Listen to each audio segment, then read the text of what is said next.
শিক্ষাই প্রগতি এই স্লোগানে সাভারে নৌবাহিনীর স্কুল অ্যান্ড কলেজের উদ্বোধন করা হয়েছে। রোববার সাভারের বিরুলিয়ায় ছোট কালিয়াকৈর এলাকায় কলেজের উদ্বোধন করা হয়।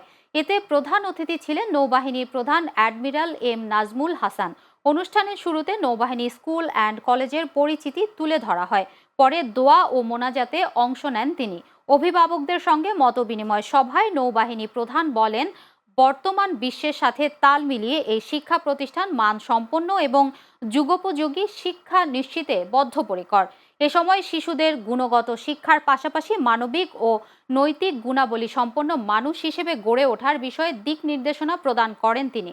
এ সময় ঢাকা নৌ অঞ্চলের ঊর্ধ্বতন কর্মকর্তা, মাধ্যমিক ও উচ্চ মাধ্যমিক বোর্ডের কর্মকর্তারা উপস্থিত ছিলেন।